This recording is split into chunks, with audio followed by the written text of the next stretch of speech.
திமுக அரசை நிலைக்க கூடாது அப்படின்றதுதான் மக்களுடைய ஒரே கனவு. 100% தூய சக்தி டிவிக்கு ஆட்சி அமைக்கும். அதுல உங்களுடைய கனவுகள், உங்களுடைய ட்ரீம்ஸ் எல்லாமே ஃபுல்ஃபில் ஆகும், நிஜமாகும்.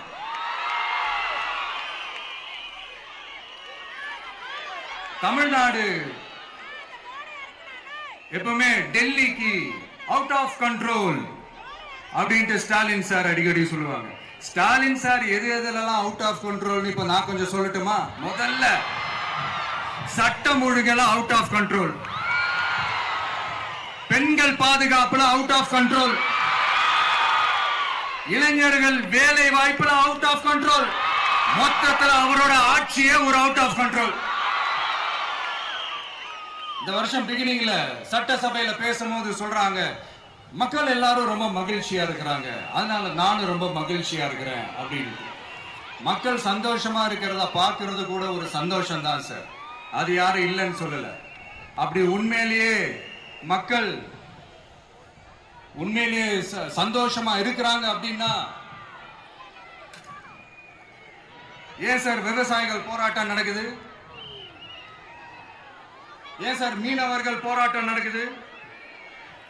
ஏன் தொழிலாளர்கள் போராட்டம் நடக்குது? தூய்மை பணியாளர்கள் போராட்டம் ஏன் நடக்குது? அங்கன்வாடி ஊழியர்கள் போராட்டம், செவிலியர்கள் போராட்டம், மருத்துவர்கள் போராட்டம், மாற்றுத்திறனாளிகள் போராட்டம், அரசு ஊழியர்கள் போராட்டம், ஆசிரியர்கள் போராட்டம், இடைநிலை ஆசிரியர்கள் போராட்டம், பகுதி நேர ஆசிரியர்கள் போராட்டம். இதெல்லாம் உங்க ஆட்சியில மக்கள் மகிழ்ச்சியா இருக்காங்கன்றதுக்காக நடக்கிற போராட்டமா சார்? எனக்கு தெரிஞ்சு மக்கள் சந்தோஷமா இருக்கிறாங்கன்னா பொங்கல் வச்சு கொண்டாடுவாங்கன்னு கேள்விப்பட்டிருக்கிறேன். உங்க ஆட்சியில தான் போராட்டம் நடத்தி அவங்களுடைய மகிழ்ச்சியை வெளிப்படுத்துறாங்கன்னு நினைக்கிறேன். இன்னும் தீரவே தீராத பிரச்சனைகள்னா இருக்கிற இடம் பிரச்சனை, பார்க்கிற வேலை பிரச்சனை, பண்ற தொழில் பிரச்சனை, விலைவாசி பிரச்சனை, தண்ணி பிரச்சனை, பஸ் வசதி இல்லைன்ற பிரச்சனை, ரோடு சரி இல்லைன்ற பிரச்சனை, ஆஸ்பத்திரி சரியா இல்லைன்ற பிரச்சனை. இப்படி எல்லாம் ஒரு அடிப்படை விஷயங்களே பிரச்சனையா இருந்தா அப்போ ஆளுங்கட்சின்னு ஒண்ணு எதுக்குதான் இருக்கிறாங்க அப்படின்னு தானே மனசுல தோணும் மக்களுக்கு. ஆட்சிக்கு வர்றதுக்கு முன்னாடிதான் பொய் பொய்யா அடிச்சு விட்டீங்க, இப்ப ஆட்சியை விட்டு போகும்போது கூட பொய் பொய்யா பேசுறீங்களே சார், என்ன சார் இது? மாத்தி மாத்தி பேசுறதுல நீங்க வேற லெவல் தான் சார். ஆட்சிக்கு வந்த அடுத்த வருஷமே 2022ல 70% வாக்குறுதிகளை நிறைவேற்றிட்டோம்னு சொன்னாங்க. அப்புறம் போன வருஷம் 90% வாக்குறுதிகளை நிறைவேற்றிட்டோம்னு சொன்னாங்க. அப்புறம் இந்த வருஷம் 505 வாக்குறுதிகளை 404 வாக்குறுதிகளை நிறைவேற்றிட்டோம், கிட்டத்தட்ட ஒரு 80% வாக்குறுதிகளை நிறைவேற்றிட்டோம்னு சொன்னாங்க.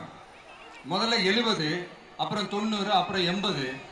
இன்னும் தேர்தல் நெருங்க நெருங்க அது 60, 50, 40, 30, 20ல போய் நிக்கும்னு நினைக்கிறேன். அதையும் அவரே அறிவிப்பாரோ என்னமோ எனக்கு தெரியல.